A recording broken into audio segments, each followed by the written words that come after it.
অতীতের আতঙ্ক বনাম বর্তমানের অভাব, অসমের 10 বছরের নির্মোহ ব্যবচ্ছেদ, শান্তি বনাম স্বস্তি। 2026-এর আগে হিমন্ত বিশ্ব শর্মার ইতিহাস, অস্ত্র ও কিছু কঠিন প্রশ্ন। উগ্রপন্থার অবসান নাকি দ্রব্যমূল্যের দহন? কোন পথে হাঁটছে আজকের অসম?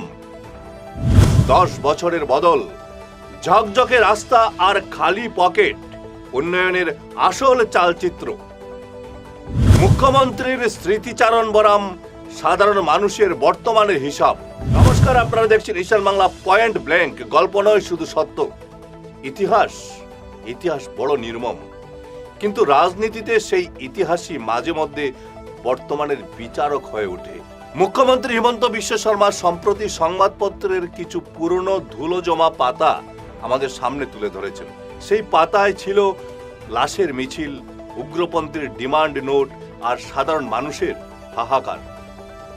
মুখ্যমন্ত্রী প্রশ্ন তুলেছেন, আপনারা কি সেই অন্ধকার সময়ে ফিরতে চান? আজ পয়েন্ট ব্ল্যাঙ্কে আমরা কোনো পক্ষ নেব না। একদিকে যেমন কংগ্রেস আমলের সেই বিভীষিকা চিত্র তুলে ধরব, তেমনি বিজেপির গত 10 বছরের প্রাপ্তি আর অপ্রাপ্তির এক নির্মোহ ব্যবচ্ছেদ করব। বন্দুকের শাসন ও ডিমান্ড নোট। সেই সময় অসমের সাধারণ ব্যবসায়ীর পকেটে থাকত উগ্রপন্থীর ডিমান্ড নোট। সরকারি কর্মচারীর বেতনের একটা অংশ চলে যেত সংগঠনের তহবিলে। দিতে অস্বীকার করলেই মিলত মৃত্যু পরোয়ানা। গণহত্যা ও রক্তস্নাত মাটি, লোহিত থেকে কাকপথার, একের পর এক গণহত্যায় রক্তে ভিজেছে অসমের মাটি। উগ্রপন্থা দমনের নামে সাধারণ মানুষের উপর অত্যাচার, আর অন্যদিকে বিদ্রোহীর গুলিতে সাধারণের মৃত্যু। এই ছিল অসমের প্রাত্যহিক রুটিন। রাস্তা ছিল কাদামাটির, বিদ্যুৎ ছিল আভিজাত্য, ব্রহ্মপুত্রের অপর সেতু ছিল কেবল নির্বাচনের প্রতিশ্রুতি। দুর্নীতি এতটাই শিকড় গেড়েছিল যে কেন্দ্রীয় প্রকল্পের টাকা সাধারণ মানুষের কাছে পৌঁছানোর আগেই অদৃশ্য হয়ে যেত। বিজেপি আমলের এই দশকে অসম কি সত্যি বদলেছে? পরিসংখ্যান এবং বাস্তবতা কি বদলেছে? ব্রহ্মপুত্রের উপর একাধিক সেতু, জাতীয় সড়কের আধুনিকীকরণ আর গুয়াহাটির এইমস, এগুলো কেবল হোর্ডিং নয়, বাস্তব। শিলচরের বহু প্রতীক্ষিত ফ্লাইওভারের ভিত্তিপ্রস্তর প্রধানমন্ত্রী নিজ হাতে স্থাপন করেছেন। এটি বরাকবাসীর জন্য বড় আশার আলো।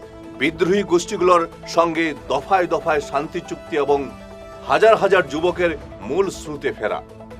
বন্দুকের গর্জন আজ থিতু হয়েছে। অরুণোদয়ের প্রকল্পের টাকা আজ সরাসরি হিতাধিকারীদের ব্যাংক অ্যাকাউন্টে যাচ্ছে। মাঝপথে টাকা কেটে নেওয়ার সেই পুরনো সিন্ডিকেট আজ অনেকটা নিয়ন্ত্রণে। কিন্তু ইতিহাসের জয়গানের আড়ালে বর্তমানের কিছু কঠিন প্রশ্ন মুখ্যমন্ত্রীকেও বিদ্ধ করছে। আজ আমরা সেই অপ্রিয় প্রশ্নগুলো তুলব।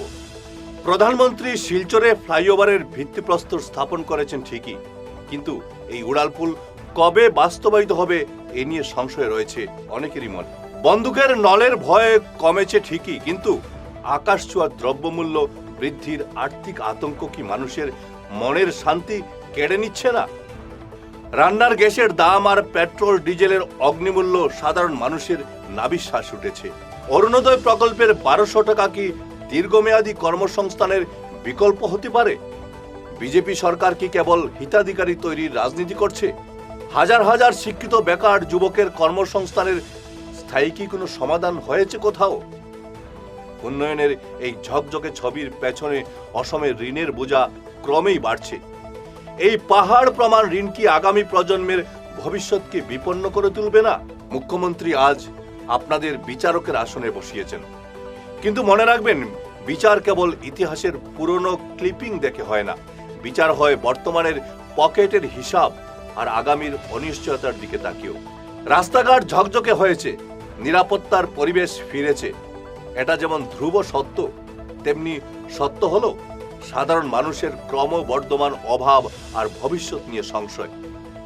এই বদল কি 2026-এ নির্বাচনী বৈতরণী পার হওয়ার এক সুচতুর কৌশল, নাকি সত্যি এক সমৃদ্ধ অসমের ভিত? শান্তি নাকি স্বস্তি? জনগণ আসলে কার পক্ষে? উত্তর দেবে সময়। কাটাছেঁড়া হবে প্রতিটি শব্দের। দেখতে থাকুন ঈশান বাংলা পয়েন্ট ব্ল্যাঙ্ক। ধন্যবাদ।